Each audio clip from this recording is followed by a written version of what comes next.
Hello, and welcome to this Beyond Clean virtual conference. The speakers for today's conference, the sponsors for today's conference, and the Beyond Clean team are all so excited that you're here.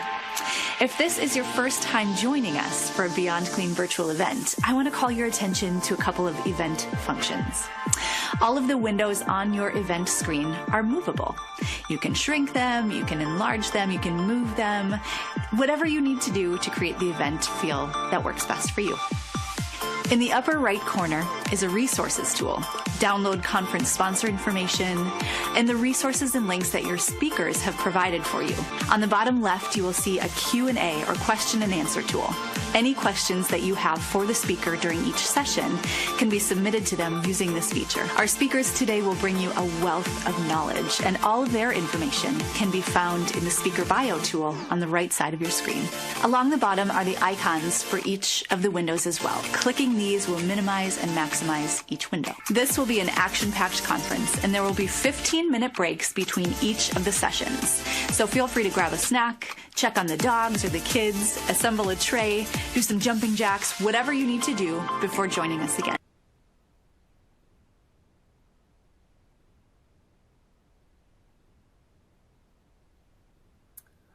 All right. Welcome, everyone, and happy Friday, and also happy Halloween weekend. My name is Brett Norton from Beyond Clean, and on behalf of everyone on the Beyond Clean team, I would like to welcome you to today's virtual conference. Welcome back to those of you joining us for another Beyond Clean virtual conference, and I would like to extend a warm welcome to those of you joining us for the first time. Joining me this morning is my colleague, Bobby Parker. Bobby, I'd say we have a pretty amazing day ahead of us. Yeah, thanks, Brett. That's right. Our conference title today is Validated, the Science of Sterile Processing Efficiency. We've got a dynamic lineup set up of validated scientists, some clinical educators, and industry disruptors that are going to be joining us today for some insightful presentations and just some candid conversations. So let's explore some topics today, from the importance of an IFU to how to navigate change in sterile processing. And I want to extend a huge thank you to our event sponsor today, One Tray IST, for helping make this exciting day of virtual learning possible. I also want to thank CCI for their collaboration in this event. So for those of you who are anxiously awaiting your CE credits, after viewing today's sessions, you'll be automatically transferred to the full conference survey. And after you complete that survey, it'll then prompt you to download that CE certificate. Awesome. Thanks, Bobby. And yeah, a few housekeeping notes before we get going. If you have any issues with sound, or if by chance your screen freezes up, it does happen from time to time. Obviously, we live in a virtual world. Just go ahead and refresh your browser. That probably 99.9% of the time fixes the issue. So that's a quick pointer. So we are very excited you have chosen to spend the day, your Friday, with us for this event dedicated to sterile processing efficiency. I understand that you probably have a lot going on between work and home, and I just want to say thank you for being here, for being dedicated to education, for doing something that will help you grow as a sterile processing professional. So we invite you to sit back, relax, start that sterilizer load. It's time to get this event started. Our first speaker, Barbara Ann Harmer, is the Vice President of Clinical Services at Innovative Sterilization Technologies, LLC.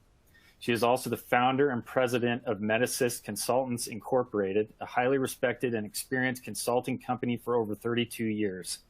Barbara is highly skilled, knowledgeable, and a visionary perioperative nursing leader. Throughout her career, Barbara records and demonstrates increasingly challenging healthcare leadership positions with exceptional results. She is a highly sought after speaker for local, regional, and national symposiums and conventions. Searching for the correct IFU for a reusable medical device can sometimes feel like you are navigating through a never-ending maze. With multiple IFUs to consider, how do you know you are following the correct instructions for use? Barbara is here to help us navigate the IFU from reprocessing start to finish. She will also interpret this vital piece of the reprocessing puzzle to help us better understand reprocessing instructions and requirements. Let's get ready to navigate this IFU maze together. So without further ado, let's welcome Barbara. Thanks, Brett. Good morning, Bobby. So let's get started, as Brett just said. Let's look at the IFU and let's examine what is an instructions for use document and how important is it in your job.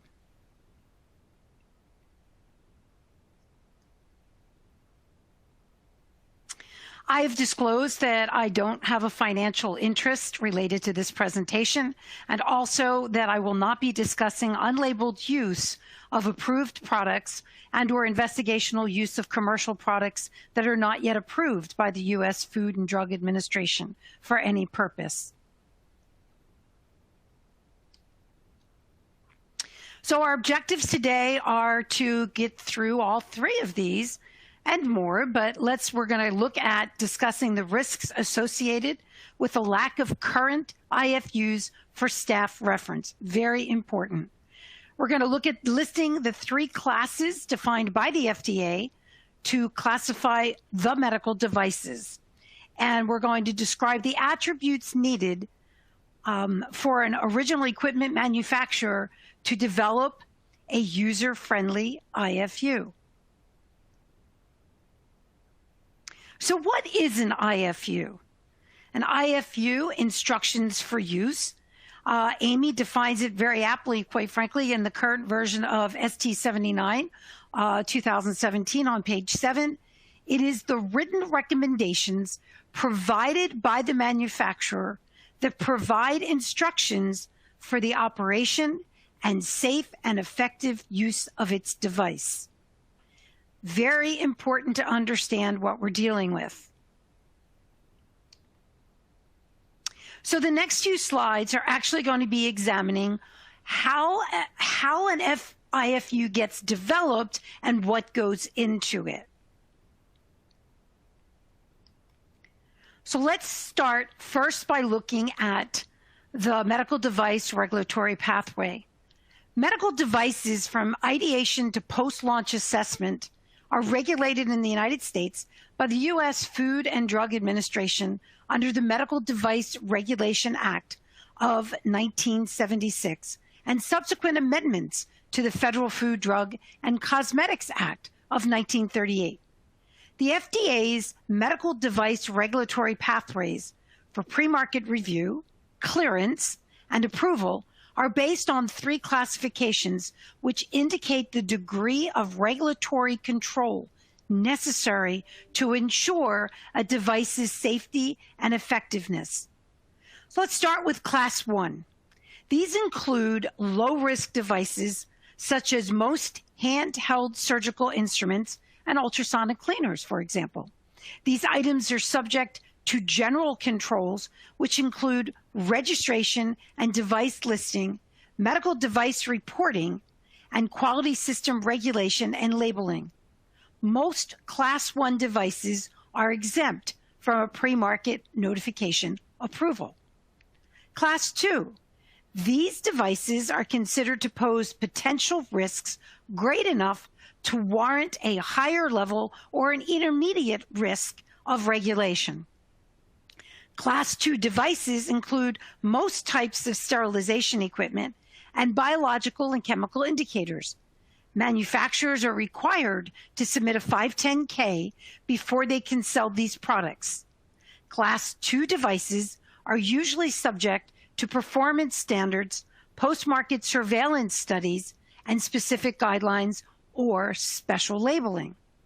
Class 3 are the most stringently high-risk regulated devices and include heart valves, pacemakers, and other life-sustaining devices.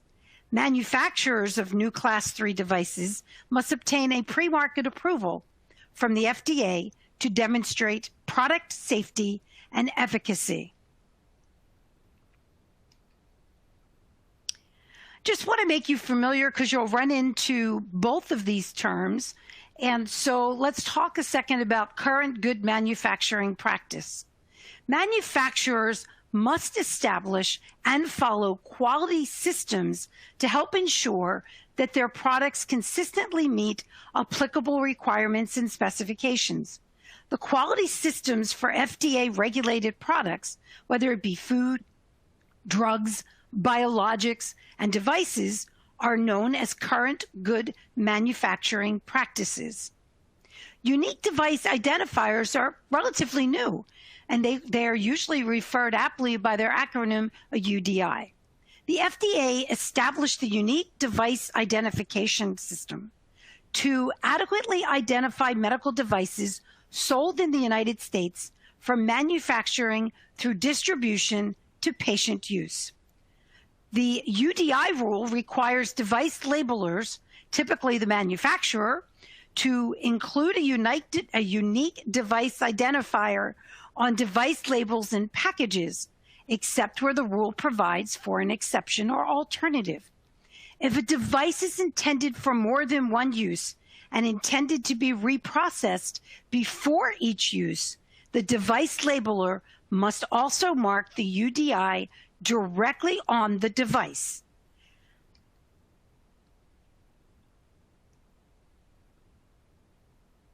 Medical devices can be complex and may require users to understand specific information about storage, use, disposal, or reprocessing.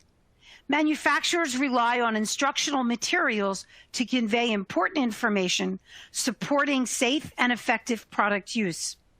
Instructions for use, or IFUs, are therefore considered part of the user communication. Good design incorporates an understanding of a product's real-life use. Who are the users of the product, and what are their attributes? What are their goals, their strengths, their capabilities and limitations? And what are the characteristics of the user environment? To write the instructional material, the manufacturer must learn about their users. Interview, focus groups, previous customers, surveys are some of the ways to get to know their audience. They take into account users' needs as well as their perspective, cognitive, and motor abilities.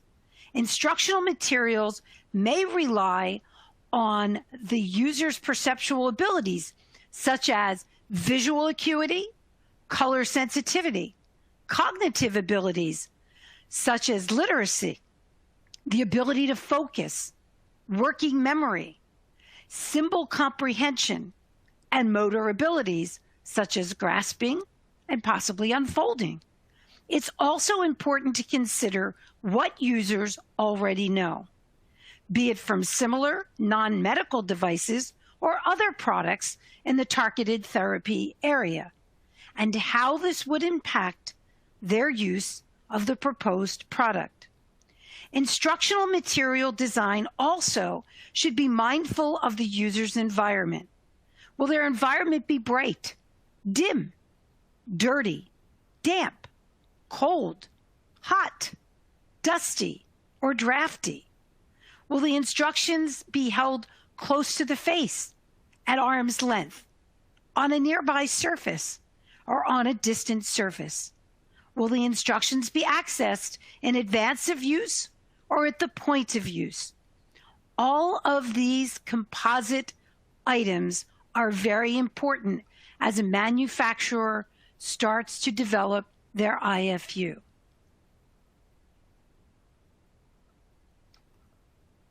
Sterile processing departments can be placed in a very vulnerable position when the persons in charge of budgets will not provide the capital to purchase an online IFU program. Without the current IFU, you increase the risk of safe patient care. Find a way to assure that you have the needed information, remove the risk, and improve your ability to render safe patient care. CMS goes as far as saying that if the manufacturer's instructions are not followed, then the outcome of the sterilization process is guesswork, and the practices should be cited as a violation. The worst situation is when a deficiency has led to an immediate jeopardy.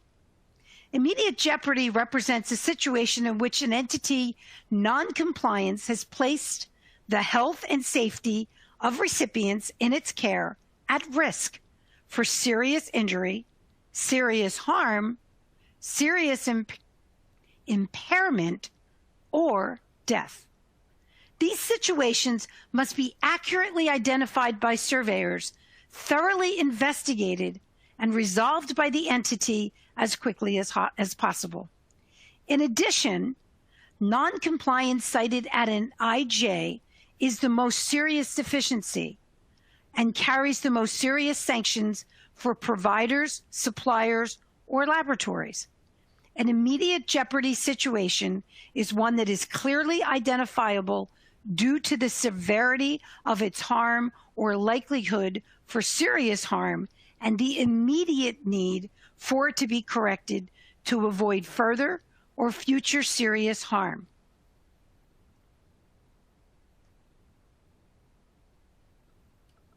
So let's actually look at the anatomy of an IFU. The use of the contents of any container system is permissible only if the instructions for use have been followed and there have been no sterilization issues during the cycle. Namely, the sterilizer is followed for the sterilization parameters for which it was cleared. The device manufacturer, the medical device, is followed for the sterilization parameters of exposure time and temperature, and the packaging system for dry time and storage.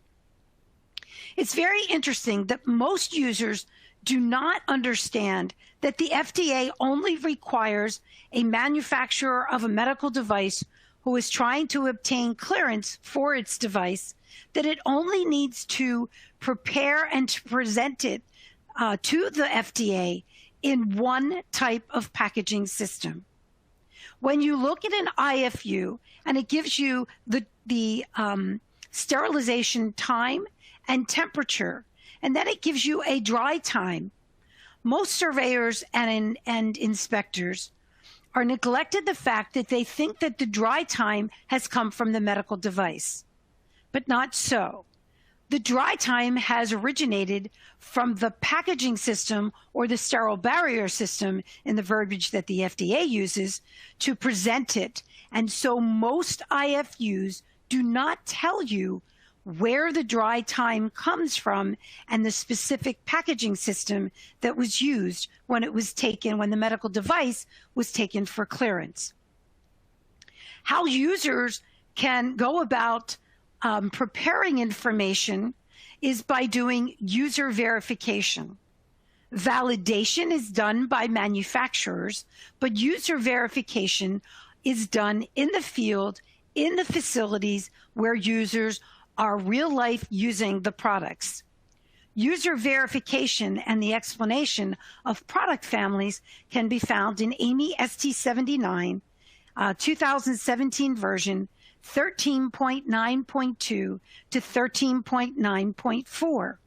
By performing user verification, you can prove to not only internal, but to external experts that you in fact have achieved microbial lethality by achieving the exposure time and temperature provided by the medical device and by providing the dry time that has been identified in the particular sterile barrier system or packaging system that you're using.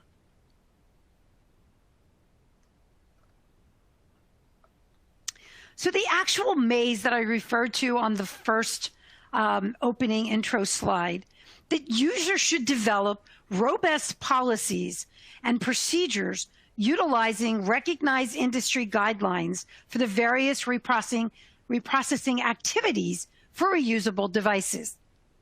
It's important to note by looking at this slide that decontamination, cleaning, sterilization, drying, cooling, and storage are distinctly different processes and thus require the use of different manufacturer IFU guidance for each step in the reprocessing activity. Users should utilize the IFUs in conjunction with other sources of information and industry guidance, and in the context of professional experience and judgment when developing their own internal policies and procedures for reprocessing activities. Let's take a look at the term immediacy that is referred to in the definition of immediate use steam sterilization in AAMI ST 79. Sterilization method that involves the shortest possible time between a sterilized item's removal from the sterilizer and its aseptic transfer to the sterile field. Immediacy implies that a sterilized item is used during the procedure for which it was sterilized, and in a manner that minimizes its exposure to air and other environmental contaminants.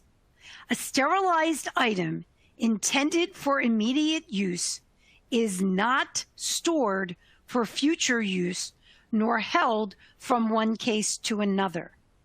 What the definition actually lacks, though, is that it must, or it should be telling you that, therefore, an IUSS container has not been cleared for storage. And that's why it needs to be used immediately after the sterilization cycle has been concluded. Immediacy, rather than being defined according to a specific time frame, is established through the clinical analysis and expert collaboration of the healthcare team.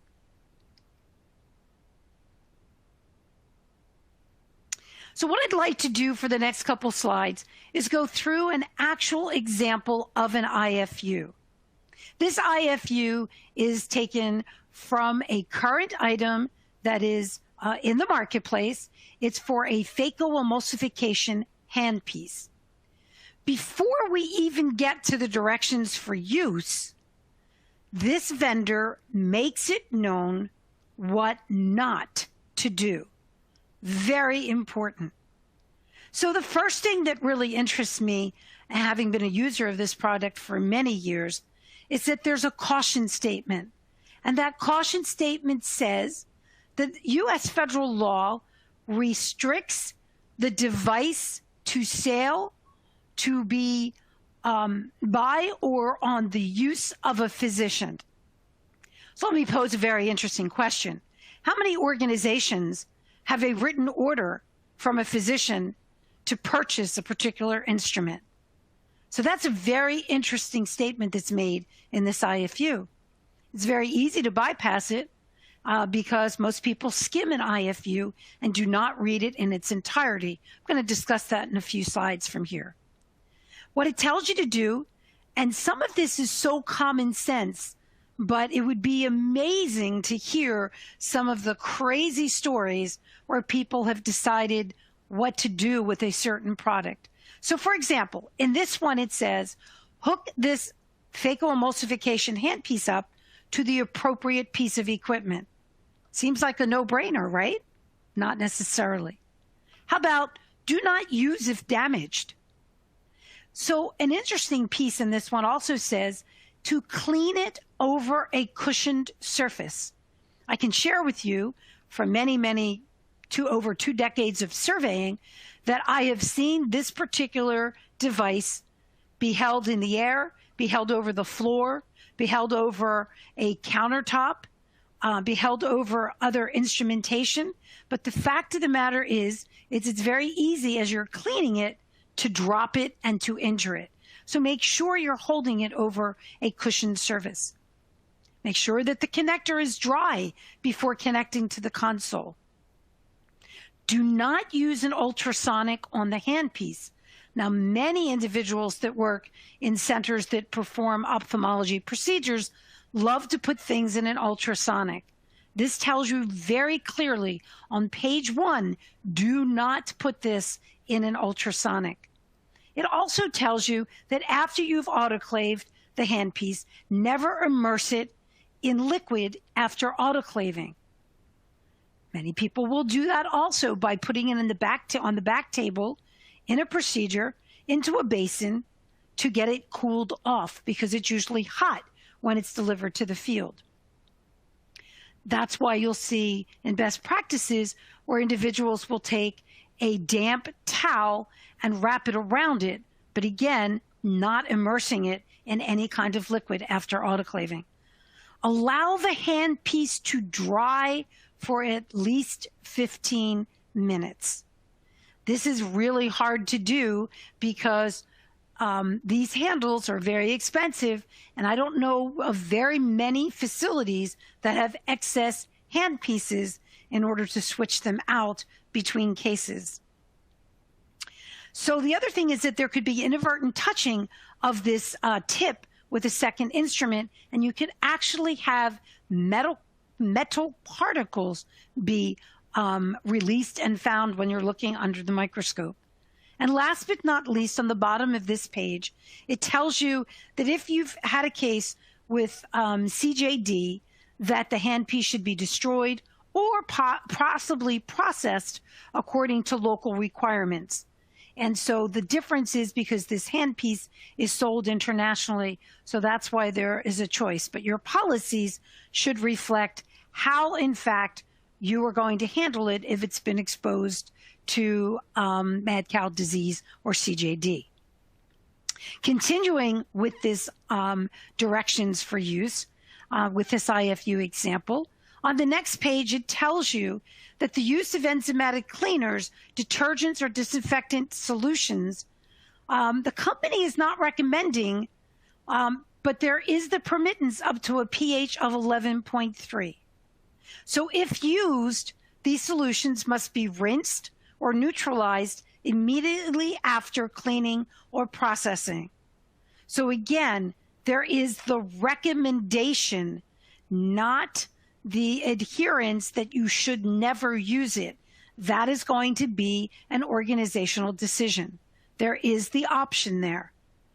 You must clean the handpiece immediately after use. And you are permitted to use either manual or automated washer for the decontamination and cleaning of this handpiece. So let's look at a couple slides. I don't expect you all to be reading these, but this goes into great detail, and it gives you a step-by-step instruction on how to manually clean this handpiece after each use. It doesn't say anywhere in the instructions for use, follow 5 that you would like. Or it doesn't say skip 3 when you don't have enough time. You're supposed to be following in an orderly progression the stepwise listing of how this is to be cleaned if you're handling it with manual cleaning. This next slide goes into, again, a step-by-step progression on how to clean this phacoemulsification handpiece if using an automated washer. Specifically, it does address that it does not want you to use any other water but deionized water with your required materials. It also gives you at the bottom of this page the pH range for the detergent. It tells you that organic acid neutralizers with the pH range, and it tells you to make sure that all of your adapters and your silicone tubing, if you purchase this auto wash kit, make sure that it is all hooked up properly. So again, it does give you in this IFU the options of cleaning this handpiece manually or in fact cleaning it with an automated system. This is a continuation of the automated cleaning. And so again, if you only read one page of it, you might skip over the second page of it. It is not meant to be skipped. Each one of these are meant to be followed every time, not in a selection. But the manufacturer makes sure, and it's on the 4th line where it starts with the word it, and it is the responsibility of the user to ensure that the processing achieves the desired result. Ultimately, it is always the organization performing the decontamination, cleaning, packaging, and sterilization. It is their responsibility to make sure that that item that you, in fact, are putting through this entire instrument pathway is achieving the desired results. But ultimately, the vendor provides the instructions. But what I'm trying to say very, very clearly is it is the user who has the responsibility to ensure and ensure that the equipment is working properly and that the sterilant, or steam in this particular case, is contaminant-free at all levels acceptable to the facility's requirement. So let's move on. And so this one is one that has confounded me for years. It is a grid that is contained in the IFU. And I can only share with you that it still frustrates me today, professionally, that so many people get this wrong. And it shows why it is apparent that IFUs are not read in their entirety. So in the United States, it is very clear that unwrapped materials are no longer acceptable. So in these examples, line 2 and line 3 would be deleted right off the bat. Line 1 provides for gravity displacement, and most sterilizers have a gravity cycle on it. But if you follow it over, it tells you that the handpiece should be sterilized at a minimum temperature of 270 degrees, and that the minimum exposure time is 18 minutes. Again, and that's before dry and cool time. So again, I don't know of too many facilities that have enough handpieces to allow this cycle to be used. So while it is okay to use this cycle, I would doubt that many people are using it because of the time requirement. So let's go down to line 4. Pulsing Prevac. It tells you that it would be in a wrapped container of some kind, that you would use a 273 degree Fahrenheit minimum temperature, and that you would expose it for a minimum of 5 minutes. I want to look and skip to the 5th one before I go back to explain more about what is right and what in fact could be used, but not as evident as to what goes on in real practice. The last one says, when it defines pulsing Prevac, 4 negative and 4 positive pulses. Means your sterilizer has to be able to do that. Some older sterilizers might not be able to do 4. But it does tell you that, again, it's wrapped, and the temperature can range from 273 to 279, and that the minimum exposure time is 3 minutes. Most of us recognize that most items are following the FDA standard cycles in the US of 270 at 4 minutes. So the minimum exposure time is at suspect, because that would be really hard to be explaining to people, because you are not really following what we, in quotations mark, considered the standard cycle. However, let's go back to line 4. Line 4 is going to be the line of choice. And the line of choice would be a minimum of 5 minutes at 273.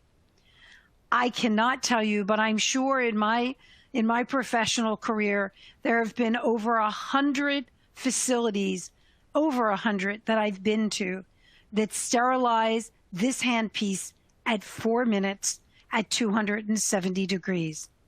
And when you go back up in the chart, you'll see that 270 and 4 minutes is in an unwrapped container. And that's not the appropriate cycle for a wrapped container. It would be 273 at 5 minutes. So the end of this goes on, and I'd like to pick on it a little more, in that when you get to line item number 7, there is no specific limits for the time or the conditions of storage. So I scratch my head when I read this because, quite frankly, as part of clearance, shelf life or maintenance of sterility is a requirement for testing. So this would certainly leave it open for you to keep it on your shelf according to your policy. So it begets the question of, are you event related or are you following expiratory dating? You are permitted to choose which direction you'd like to go. But the conditions for storage is neglect. The vendor should have told us how and where to store it. Temperature, humidity. Can it be stored where UV light is going to be able to permeate a sterile barrier system? How long can it be stored for? And any directions from the packaging system that you're using as to what the conditions of that should be. So this one I did have some real concerns with. I get the time limits for storage because that is coming from your packaging system. But the conditions of storage is neglect, as I've said. The last item on this, I purposely put that there, and it is part of the IFU, because you should always look for the date of the document that you're using.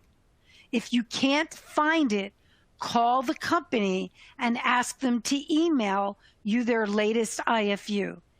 Many individuals, when they're in a search for knowledge, will go out to Dr. Google or go into the internet, and they will find an IFU that either is missing the date of the IFU or they miss the date. And in fact, what it turns out to be is they're using an outdated IFU. And that's my next subject matter. In many cases, the user has access to only outdated IFUs. As one can imagine, this raises another set of questions with regards to the cleanliness or even the sterility of a device that's been processed using an outdated IFU. It's imperative that the organization maintains an up-to-date inventory of IFUs. I understand how difficult this can be if you don't have an online IFU system that you've purchased for use. Trying to maintain a book of IFUs is just as difficult as many individuals will share with you from an OR experience of trying to keep a current surgeon's preference card. It is a hard road to hoe. And so in that respect, it is important that you always have that. So understanding how to interpret IFUs is a vital piece of the sterile processing puzzle. To connect all of the pieces, the SPD technician should have access to all manufacturers' IFUs. They should also be able to review and understand how to properly use them. This can be difficult as there are many challenges related to understanding the many IFUs.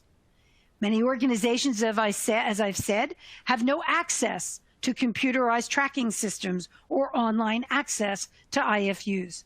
They are left to track those IFUs in paper form. Usually they're stored in binders on the clean side if they're lucky. They typically do not have access to these instructions for use because they cannot have them in the decontamination area.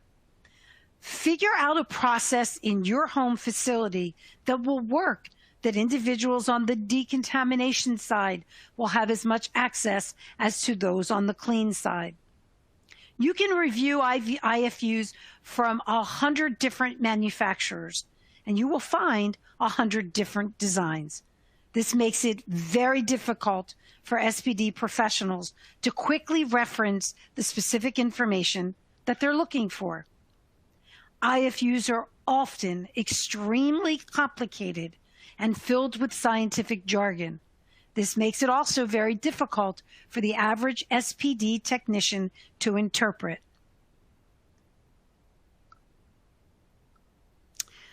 So although I love my Disney and Pinocchio and Jiminy Cricket, neither one of these two Disney characters are the manufacturers of the products that you're using.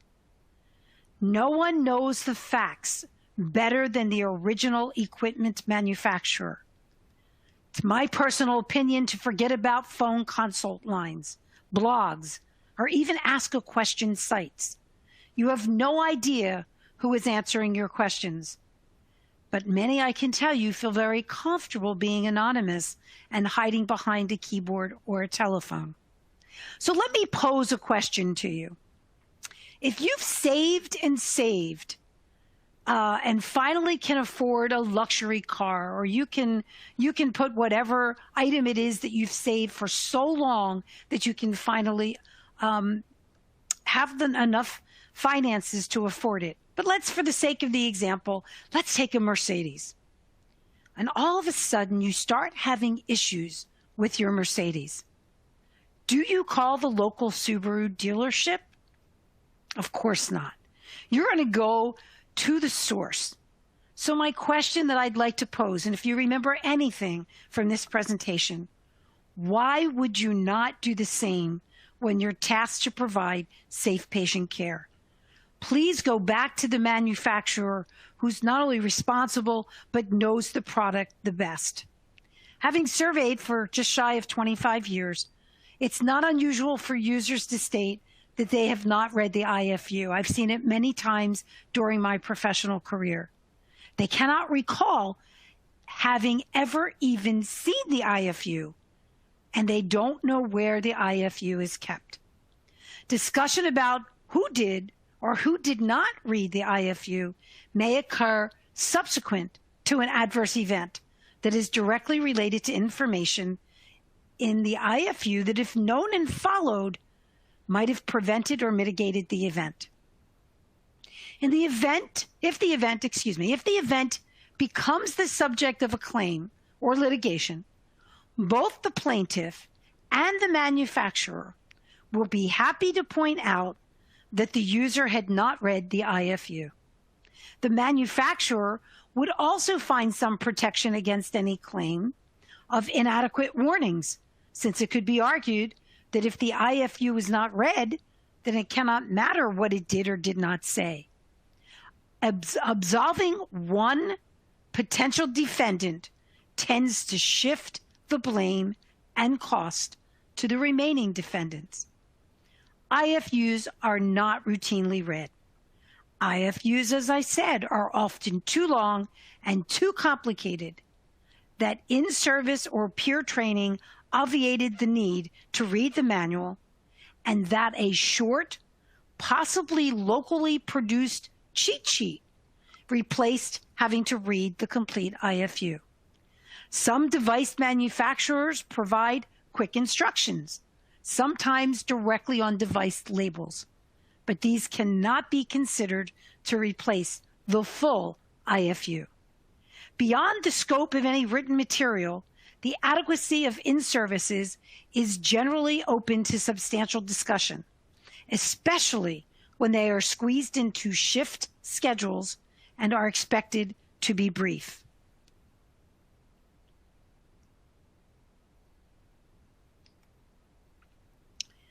If an IFU is indeed too complicated to be understood by the staff, it is important to convey that information to the manufacturer. Users of medical devices should be expected to read the IFU as part of their training. Users need to know not just how and when to turn the knobs and push the buttons, but to also understand the correct application of the device and the associated risks and risk mitigations. If this is the case, then staff members must be provided and credited with sufficient time to read the IFU. That is not the same as just making the IFU available to them, as it should not be expected that such reading will be done on their own time. Given the expectations and the opportunity to read the IFU, there should also be a means to record that staff members have actually done so. Self-reporting is one way of reporting. In addition, you might subject to some group discussions that might be beneficial, with everyone encouraged to ask questions. Not reading the IFU is unacceptable. That may become evident the next time a staff member testifies after an adverse event that he or she never read or even saw the IFU. No one ever told him or her, or he or she was supposed to read it, and he or she doesn't even know where to find a copy. I have provided at the conclusion of this presentation some references, and there are 2 pages of those. And there's the second page, and last but not least, that's who I am, and I will turn it back to you, Brett, and see if we have any questions on board. Thanks, Barbara. That was very enlightening, and from my experience on the vendor side, when it comes to deciphering these IFUs and working with sterile processing technicians, nurses, it can be a bit of a challenge because, as you know, these IFUs are so extensive, and you pointed out they can be very, very confusing. A lot of scientific jargon. And so I think one of the questions I would ask is, what kind of QA checks do IFUs go through before a product goes to market so that the end users can feel confident that their IFUs are directing them in a direction that they should be going as far as cleaning is concerned?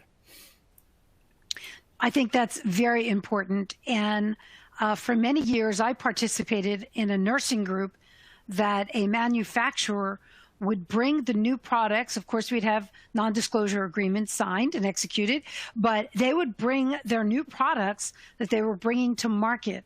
And it was a nurse focus group. You could call it the list of inquisitors, and it would be comprised of many levels of people with experience. So those of us that had been in the business for a very long time, direct users, it would be a composition of not only nurses, but techs were also invited. Started off as a nursing group, I should say, but techs along the line were invited. Important to note, though, that central processing individuals, because they usually never attended these annual meetings, weren't included.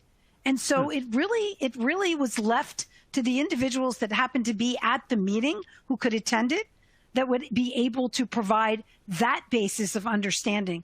But the best way in all of my reading and my research is for a manufacturer to go out and test it with, as I called the slide, real life users. Right. Everything and anything can happen in real life, where in a controlled laboratory or testing environment might not happen because, again, it's controlled. Yep. Yeah, and I think when it comes to being in a laboratory, you're in a silo, so to speak.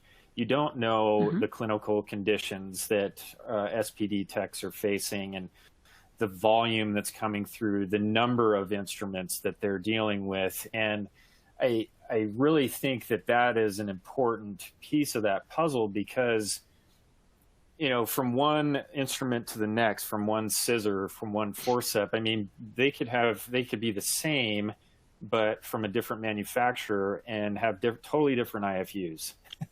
Absolutely. So, yes. It's, like I said, it can be very intimidating. And I guess my next question would be, how confident can we be in the accuracy of the product IFUs when it comes to cleaning? Because there is the understanding of chemistry, right? The understanding of sterilants and the steps that it takes to clean these instruments. So you talked about focus groups, but is there another level as far as the understanding of, the actual cleaning chemistries and brushes and, that type of stuff. Do you have some insight on that? So I will share with you then, Brett, that, again, in the laboratory of life, meaning in the space where you're working, in the space where you're conducting this, are your sinks deep enough? Or do you have adequate numbers of sinks? In this particular example, where is the ultrasonic related? Hopefully it's far enough away, because you're not supposed to, in the example that I gave you, put it in an ultrasonic. But important is, I think it's a responsibility of manufacturers to provide resources in the field that actually can go and explain this. I have been to organizations where they didn't realize that they needed to take instruments totally apart in order to decontaminate them. Very recently. And so you'd say, well, my God, how many times do we have to put that out there? Well, evidently more times, because it's still happening in real life. And so, yes, manufacturers, in order to do due diligence, they've done it in the lab, they've done their testing required to bring a product to market, but aftermarket is important for them to follow up with the people that are actually using it. Hands-on, go into the decontamination area, work with the person that are doing that function. Most organizations rotate their staff. That means you're going to have all the staff in decon watching how a particular item needs to be decontaminated. I've seen, and I'll give you the example. I mean, I'm broad-based in general in my surgical experience, but having been a past president of the National Organization for Ophthalmology, for the nursing organization, I have been to so many ophthalmology organizations where I see them when I go in trying to flush manually with a 10 cc syringe, and yet the instructions are you need to use a 60 cc syringe. And you'd say, well, if I use 10 cc's times 6, I'm still doing 60 cc's, but they fail to understand the dynamics of that 60 cc's, which the oomph and the pressure of pushing it through a cannulated item is quite different than 6 times pushing 10 cc's of fluid. And so that's why it's important for people to do hand-on. Competency is so important. Watching a video, listening to me today, while that might be an introduction to really understanding the basis of IFUs in this country, it's only the tip of the iceberg. It's the beginning. Get the IFU, put the product in your hand, look at it, take it apart, study it, and understand what really needs to go into it. But the most important feature is read the IFU from the very first word to the very last word. Yeah, and that's a great feedback. Yep. Yeah. I'll tell you that verification piece of it, of not conducting our own validations, but walking through that IFU and verifying that we're getting a clean product on the other end is really important. One of the things you mentioned in your presentation, Barbara, was providing technicians the time to be able to get in front of that IFU. I'm sure with all of your experience, and having seen a lot of facilities, and I know from my own experience, that's not very common. Do you have any practical insight for us and how departments can make that happen in a way that fits with workflows and is realistic? So I would say, let's start with items that have posed a problem that the department knows about already. And just like we did today, organizations still have in-service time. So I'm going to answer it generally, then I'll get down to the actual staff level. But put it up on a screen during a staff in-service. I just made the slides. I'm sure you can take an IFU and make slides and put it up and go through every step so that everybody in that room understands. Now, that's just one particular item or instrument, but you do need to set aside time, and work time is so important. So practicality-wise, I know we have tons of staffing shortages throughout the United States right now, and we might be having more with the vaccination mandates, but you need to provide your staff ample time to literally understand the work that they're doing. It might be you give them 15, 20 minutes off so that they can look at some of the IFUs that they need to go through. Provide a course. For a lot of brand new nurses, there's introductory to the operating room. Why not do introduction to CS and provide a course where people can take that just as well as they're taking a lot of their annual virtual education programs? I'm all for virtual material, but hands-on is where it's at. And to be able to read the IFU in front of it, whether it be on paper, whether it be on a screen, some people work much better with it on paper because they find it easier to read. They get distracted on a screen. So if it needs to be paper, make sure that you have the availability of printing them out so that the staff, in fact, can have them in their hand and tangibly be able to look at it right in front of their face. Yeah, thanks. That's helpful. Yeah, very, very insightful answer, Barbara. I think one of the questions, or one of the challenges I had when I was on the vendor side, and it actually was a process, right? And when I had a customer, I made it it was an important step for me with the customer to physically go into the facility. You talk about hands-on.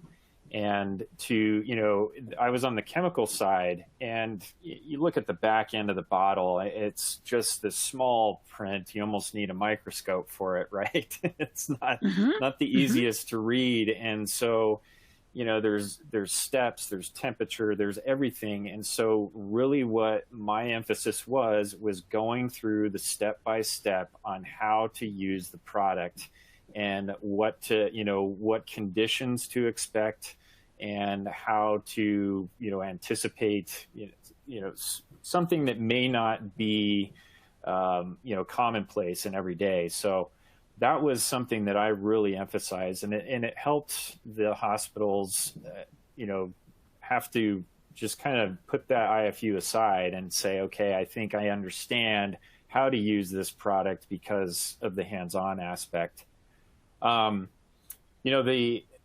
We talked about, given the multitude of IFUs in the department, there could be a thick binder. I've actually been in departments where they're up on the wall, not in decontam, obviously, and they're everywhere. And so what measures, and I think this is similar to what Bobby had asked, but what measures can be implemented to make sure that IFUs that are similar when it comes to similar instruments are understood to where there is a process that is, close enough. Yeah, I wouldn't say close enough, but following the IFUs to a T without causing backlog.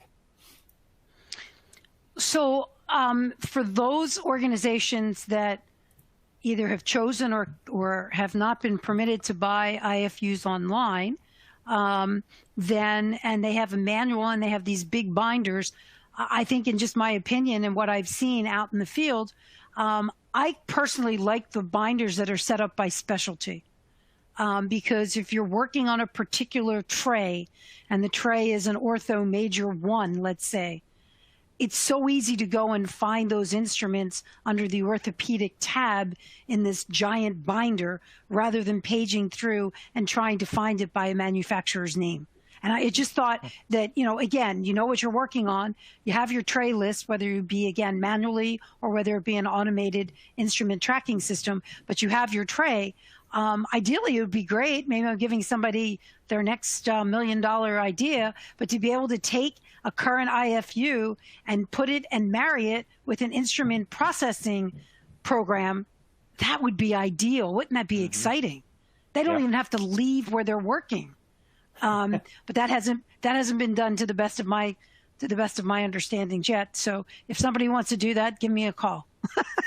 I'm up for the challenge. But I personally liked the books that I've seen. There's all different kinds of orientations, but I like the books that were set up by specialty, to answer your question. Because if I was working in orthopedics that day, I knew where to go and find the information for the instruments or the medical devices for orthopedics. Right. No, that's a great answer, because devices are used across all departments, the same devices in many instances. So yeah, that's a great answer. I think we are almost at time. So I'm going to stop us right there because we could probably talk about this for hours. This is a great topic. And I know you've done podcasts with us on this for sure. And so, Barbara, thank you so much for joining us. And it's been an enlightening start to the day. As far as, talking about IFUs, we've got more in the way of that. You can always get in touch with Barbara. She's got her contact information in her last slide here, so feel free to reach out with any questions that come up after this conference or after this session. Thank you, everyone, for your incredible engagement early in the morning on a Friday. We had some great conversation, and if we didn't get to those topics, like I said, feel free to contact Barbara, and or you can reach out to her on LinkedIn as well. After this session, your screen will automatically transition you to the next session, but as a reminder, there is a 15-minute break between each session throughout the conference today. If the registration page appears and you've already registered, please click the already registered link and enter your email address to enter the event. You'll be able to access the CE survey and certificate at the end of today's sessions. And at the conclusion of today's conference, you will automatically be transferred to the survey page where you will have access to your CE certificate after completing the conference survey. All sessions will be available to you on demand to share and view after today's live event. We're glad you're here. And we'll see you again in 15 short minutes. So grab some coffee and a snack, and we'll see you soon. Thank you, Brett. Thank you, Bobby. Have a good day. Yeah, you too, Barbara. Thank you so much.